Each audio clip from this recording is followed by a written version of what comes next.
Jimmy Armijo-Grover here from Gallatin River Guides in Big Sky, Montana. Today we'll be tying Yeager's Neversink Gnat. This pattern works great for more opportunistic trout that are seeing multiple midges on the surface. It's an especially good pattern because it has a foam built in that allows it to float much better than other patterns that require more floatants. It is also easy to see because of the addition of the orange foam. We're going to start with Vivus A-dot thread here and also tying on the Dairiki 305. Tying on a size 14 currently for video purposes, but size 16 to 22 probably a more common size range for this fly.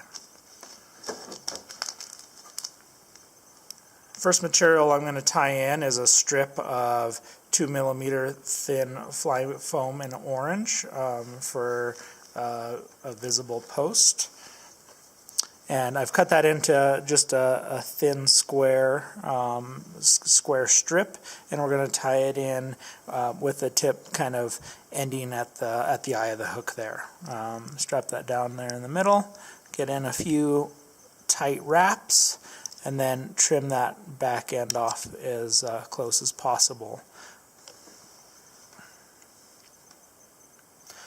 We're going to advance our thread to the rear of the fly, right above the barb of the hook, and this is where we're going to tie in our next strip of foam, which is also 2 millimeter but in black.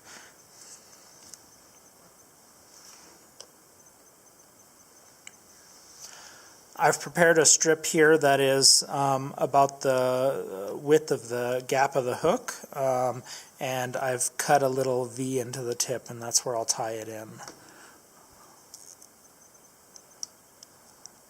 Just make sure that sits on top of the hook there, and get that secured down tightly.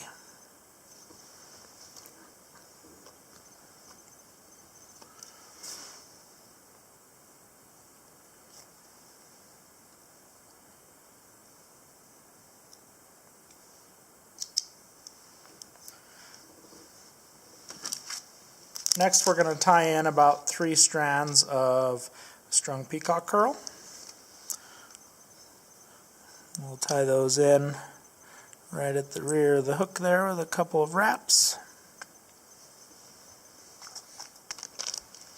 Next, we'll tie in a grizzly saddle feather. Hard to see that there. And it's about 1.5 times the gap of the hook there, and I'm just going to prepare the bottom of this feather by stripping away some of the fuzzy and longer fibers. And trim some of that off. And when I tie this feather in, I like the concave side of the feather to face forward so the fibers angle forward as they're tied in. Secure that in right at the barb or the bend of the hook. Come up to the post. Once we get to the post, I might do a few wraps right in front of the post to try to push that up. Now we just want to advance our thread forward to the eye of the hook, and we're going to wrap our peacock curl. So get that in position, and I like to take a wrap behind the grizzly hackle and then move forward in front of the hackle. Just make a nice full-bodied looking bug here. Wrap that all the way up to the eye of the hook, and then we can tie that off, giving yourself enough space to tie off that foam up front. Trim that off.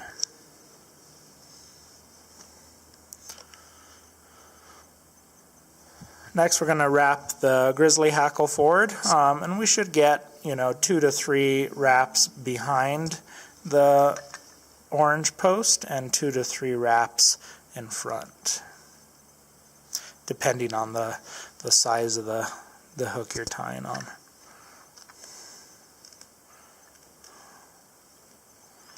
And tie that off the eye.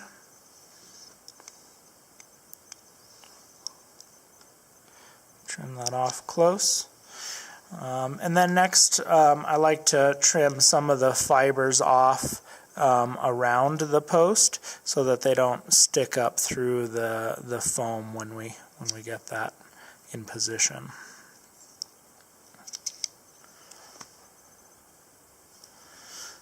Next, what you want to do is cut a strip down the center of your foam.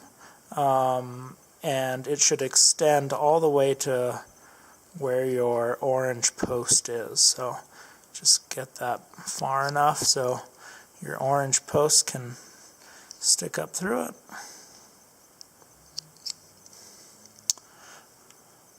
And next we'll pull that forward, making sure the orange foam sticks up through each strip of black foam. And then we'll secure that up front.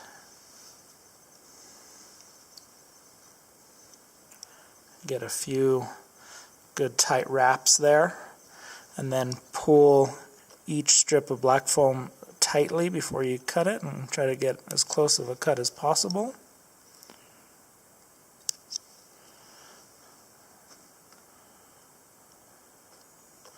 Next we'll make a nice little thread head at the front.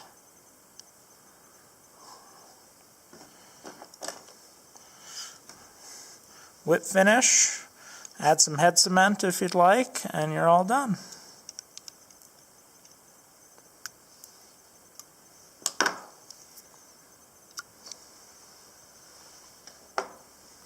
Thank you for watching. You can find Gallatin River Guides on Facebook and Instagram. Please subscribe for more fly fishing and fly tying videos.